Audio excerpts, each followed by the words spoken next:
जय श्री कृष्णा। दुर्योधन का अनुताप और प्रायोपवेश का निश्चय। जन्मेजय ने पूछा, मुनिवर, दुर्योधन लज्जा के भार से बहुत दब गया था तथा शोक से उसका हृदय अत्यंत उद्विग्न हो रहा था। ऐसी स्थिति में उसने हस्तिनापुर में किस प्रकार प्रवेश किया, वह मुझे विस्तार से सुनाने की कृपा कीजिए। वैशंपायन जी ने कहा, राजन, जब युधिष्ठिर ने धृतराष्ट्र पुत्र दुर्योधन को विदा किया तो वह लज्जा से मुंह नीचा किए हृदय में कुढ़ता हुआ चतुरंगिणी सेना के सहित वहां से हस्तिनापुर को चला। मार्ग में एक रमणीक स्थान पर, जहां जल और घास की अधिकता थी, उसने विश्राम किया। वहां कर्ण ने उसके पास आकर कहा, राजन, बड़े सौभाग्य की बात है कि आपका जीवन बच गया और हमारा पुनः समागम हुआ। मुझे तो आपके सामने ही गंधर्वों ने ऐसा तंग किया कि मैं उनके बाणों से पीड़ित हुई सेना को भी नहीं संभाल सका। अंत में जब नाक में दम आ गया तो वहां से भागना ही पड़ा। उस अतिमानुष युद्ध से आप रानियों और सेना के सहित सकुशल लौट आए। किसी प्रकार का घाव आदि भी आपको नहीं लगा। यह देखकर मुझे बड़ा आश्चर्य हो रहा है। इस समय अपने भाइयों के सहित आपने युद्ध में जो काम करके दिखाया है, उसे कर सकने वाला कोई दूसरा पुरुष संसार में दिखाई नहीं देता। कर्ण के इस प्रकार कहने पर राजा दुर्योधन ने गदगद कंठ होकर कहा, राधे, तुम्हें असली भेद का पता नहीं है। इसी से मैं तुम्हारे कथन का बुरा नहीं मानता। तुम तो यही समझते हो कि गंधर्वों को मैंने अपने पराक्रम से हराया है।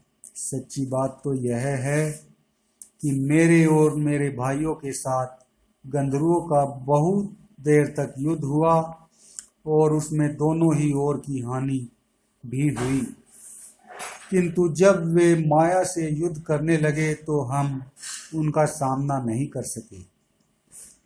अंत में हार हमारी ही हुई और गंधर्वों ने हमें सेवक, मंत्री, पुत्र, स्त्री, सेना और सवारियों के सहित कैद कर लिया। फिर वे हमें आकाश मार्ग से ले चले। उसी समय हमारे कुछ सैनिक और मंत्रियों ने पांडवों के पास जाकर कहा कि गंधर्व लोग धृतराष्ट्र कुमार राजा दुर्योधन को उनके भाई और स्त्रियों के सहित पकड़कर ले जा रहे हैं। इस समय आप उन्हें छुड़ाइए। तब धर्मात्मा युधिष्ठिर ने अपने सब भाइयों को समझाकर हमें बंधन से छुड़ाने के लिए आज्ञा दी। पांडव लोग उस स्थान पर आए और गंधर्वों को हराने की शक्ति रखते हुए भी उन्होंने उन्हें समझाकर शांतिपूर्वक छोड़ देने का प्रस्ताव किया, किंतु गंधर्व हमें छोड़ने को तैयार नहीं हुए। इस प्रकार भीमसेन, अर्जुन, नकुल और सहदेव उन पर बाणों की वर्षा करने लगे। तब गंधर्व लोग रणभूमि छोड़कर हमें घसीटते हुए आकाश में चढ़ने लगे। उस समय हमने आंख उठाई तो देखा कि सब ओर से बाणों के जाल से गिरा हुआ अर्जुन दिव्यास्त्रों की वर्षा कर रहा है। इस प्रकार जब अर्जुन के पहने बाणों से सारी दिशाएं रुंध गई तो अर्जुन के मित्र चित्रसेन ने अपना रूप प्रकट कर दिया। फिर दोनों मित्र आपस में खूब मिले और दोनों ही ने कुशल प्रश्न किया। कर्ण फिर शत्रु दमन। अर्जुन ने हंसते हंसते उत्साहपूर्वक यह बात कही, वीरवर, आप मेरे भाइयों को छोड़ दीजिए। पांडवों के जीवित रहते हुए इनका तिरस्कार नहीं होना चाहिए। महात्मा अर्जुन के इस प्रकार कहने पर गंधर्वराज चित्रसेन ने उसे बताया कि हम लोग पांडवों को उनकी स्त्री के सहित इस दुर्दशा में देखने के लिए वहां गए थे। चित्रसेन ने जब ये शब्द कहे तो मैं लज्जा से यह सोचने लगा कि धरती फट जाए तो मैं यहीं समा जाऊं। फिर पांडवों के सहित गंधर्वों ने युधिष्ठिर के पास जाकर हमें कैदी की हालत में खड़ा किया और उन्हें भी हमारा खोटा विचार सुनाया। इस प्रकार स्त्रियों के सामने मैं दीन और कैदी की दशा में युधिष्ठिर को भेंट किया गया। बताओ, इससे बढ़कर दुख की और क्या बात होगी, जिसका मैंने सर्वदा निरादर किया और जिनका सदा से शत्रु बना रहा। उन्होंने मुझे मंदमती को बंधन से छुड़ाया और मुझे जीवन दान दिया। हे वीर, इसकी अपेक्षा तो यदि इस महान संग्राम में मेरे प्राण निकल जाएं तो बहुत अच्छा होता। इस प्रकार का जीना किस काम का? यदि गंधर्व मुझे मार डालते तो संसार में मेरा यश फैल जाता और इंद्रलोक में अक्षय पुण्य लोकों की प्राप्ति होती। अब मेरा जो विचार है वह सुनो। मैं यहाँ अन्न जल छोड़कर प्राण त्याग दूंगा। तुम और दुशासन आदि मेरे सब भाई हस्तिनापुर चले जाओ। अब मैं हस्तिनापुर जाकर महाराज के आगे क्या उत्तर दूंगा? भीष्म, द्रोण, कृपाचार्य, अश्वत्थामा, विदुर, संजय, ब्राह्मी, भूरिश्रवा तथा दूसरे बड़े बूढ़े और उदासीन वृत्ति वाले प्रधान ब्राह्मण मुझसे क्या कहेंगे और मैं उन्हें क्या उत्तर दूंगा? इस जीने से तो मरना ही अच्छा है। इस प्रकार दुर्योधन अत्यंत चिंताग्रस्त हो रहा था। उसने फिर दुशासन से कहा, भैया तुम मेरी बात सुनो। मैं तुम्हें राज्य देता हूँ, इसे स्वीकार करके तुम मेरी जगह राजा बनो और कर्ण तथा शकुनी की सलाह से इस समृद्धशाली पृथ्वी का प्रशासन करो। दुर्योधन की यह बात सुनकर दुशासन का गला दुख से भर आया और उसने दुर्योधन के चरणों पर सिर रखते हुए रोकर कहा, महाराज, ऐसा कभी नहीं हो सकता। सारी भूमि फट जाए, सूर्य अपने तेज को और चंद्रमा अपनी शीतलता को त्याग दे, हिमालय अपने स्थान को छोड़ दे और अग्नि उष्णता का परित्याग कर दे, तो भी आपके बिना मैं पृथ्वी का शासन नहीं करूंगा। बस आप प्रसन्न हो जाइए। ऐसा कहकर दुशासन ने दोनों हाथों से अपने बड़े भाई के चरण पकड़ लिए और वह दाढ़ मारकर रोने लगा।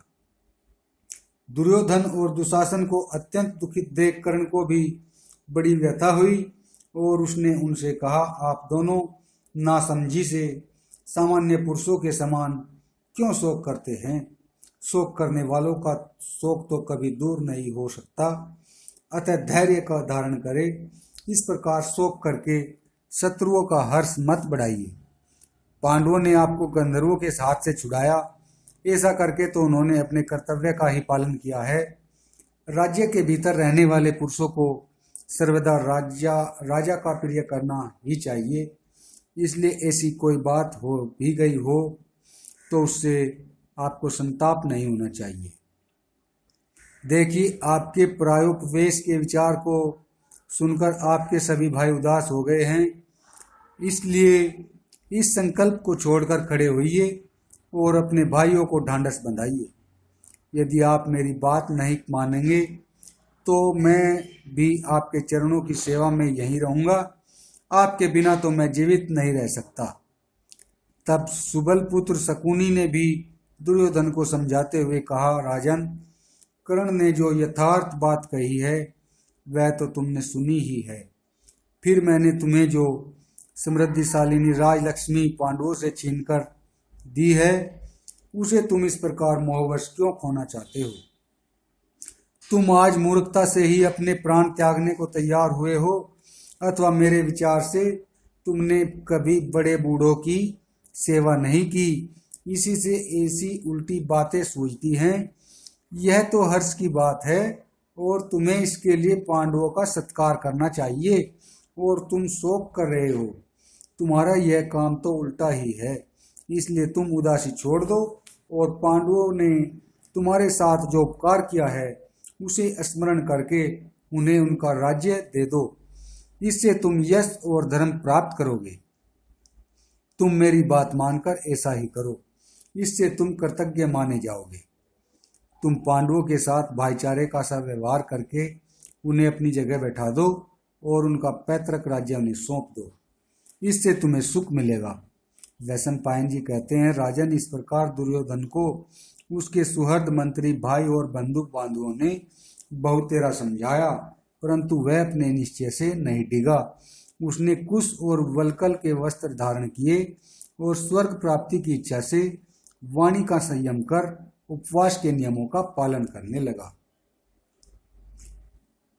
दुर्योधन को प्रायोपवेश करते देखकर देवताओं से पराजित पातालवासी दैत्य और दानवों ने विचारा कि यदि इस प्रकार दुर्योधन का प्राणांत हो गया तो हमारा पक्ष गिर जाएगा। इसलिए उन्होंने उसे अपने पास बुलाने के लिए बृहस्पति और शुक्र के बताए हुए अथर्ववेदोक्त मंत्रों द्वारा उपनिषद कर्मकांड आरंभ किया। वेद वेदांग में निष्णात ब्राह्मण लोग मंत्रोच्चारण पूर्वक अग्नि में घी और दूध की आहुति देने लगे। कर्म समाप्त होने पर यज्ञ कुंड में से एक बड़ी ही अद्भुत कर्त्या जम्भाई लेती प्रकट हुई और बोली, बताओ मैं क्या करूं? तब दैत्यों ने प्रसन्न होकर कहा, तू प्रायोपवेश करते हुए राजा दुर्योधन को यहाँ ले आ। तब कर्त्या जो आज्ञा कहकर गई और एक क्षण में ही दुर्योधन के पास पहुंच गई। फिर एक क्षण में ही उसे लेकर रसातल में पहुंच गई। दुर्योधन को आया देखकर दानवों के चित्त प्रसन्न हो गए और उन्होंने उससे अभिमान पूर्वक कहा, भरत कुल दीपक महाराज दुर्योधन, आपके पास सदा ही बड़े बड़े सूरवीर और महात्मा बने रहते हैं, फिर आपने यह प्राणोपवेश का साहस क्यों किया? जो पुरुष आत्महत्या करता है वह तो अधोगति को प्राप्त होता है और लोक में भी उसकी निंदा होती है। आपका यह विचार तो धर्म, अर्थ और सुख का नाश करने वाला है। इसे आप छोड़ दीजिए। आप शोक क्यों करते हैं? आपके लिए अब किसी प्रकार का खटका नहीं है। आपकी सहायता के लिए अनेकों दानववीर पृथ्वी में उत्पन्न हो चुके हैं। कुछ दूसरे दैत्य भीष्म, द्रोण और कर्प आदि के शरीरों में प्रवेश करेंगे, जिससे वे दया और स्नेह को तिलांजलि देकर आपके शत्रुओं से संग्राम करेंगे।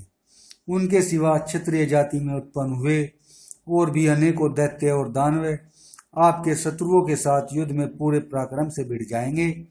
महारथी कर्ण, अर्जुन तथा और भी सभी शत्रुओं को परास्त करेगा। इस काम के लिए हमने संसप्तक नाम वाले सहस्त्रों दैत्य और राक्षसों को नियुक्त कर दिया है। वे सुप्रसिद्ध वीर अर्जुन को नष्ट कर डालेंगे। आप शोक न करें। अब इस पृथ्वी को शत्रुओं से रहित ही समझे और निर्द्वंद होकर इससे भोगे।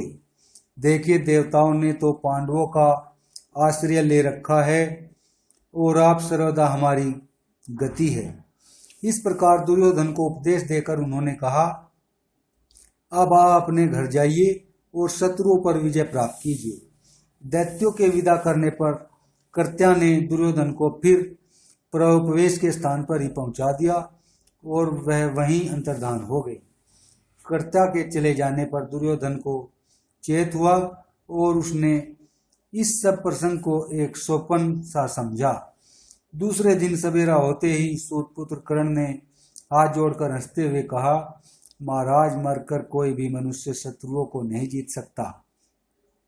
जो जीता रहता है वह कभी सुख के दिन भी देख लेता है। आप इस तरह क्यों सो रहे हैं? शोक की ऐसी क्या बात है? एक बार अपने पराक्रम से शत्रुओं को संतप्त करके अब मरना क्यों चाहते हैं? आपको अर्जुन का पराक्रम देखकर भय तो नहीं हो गया है? यदि ऐसा है तो आपके आगे सच्ची प्रतिज्ञा करके कहता हूँ कि मैं उसे संग्राम में मार डालूंगा। मैं प्रतिज्ञा पूर्वक शस्त्र छूकर कहता हूँ कि पांडवों के अज्ञातवास का 13वां वर्ष समाप्त होते ही मैं उन्हें आपके अधीन कर दूंगा। कर्ण के इस प्रकार कहने और दुशासन के बहुत अनुनय विनय करने पर तथा दैत्यों की बात याद करके दुर्योधन आसन से खड़ा हो गया। उसने पांडवों के साथ युद्ध करने का पक्का विचार कर लिया और फिर हस्तिनापुर चलने के लिए रथ, हाथी, घोड़े और पद्धतियों से युक्त अपनी चतुरंगिणी सेना को तैयारी करने की आज्ञा दी। वह विशाल वाहिनी सज धज कर गंगा जी के प्रवाह के समान चलने लगी। इस प्रकार कुछ ही समय में सब लोग हस्तिनापुर पहुंच गए। जय श्री कृष्णा।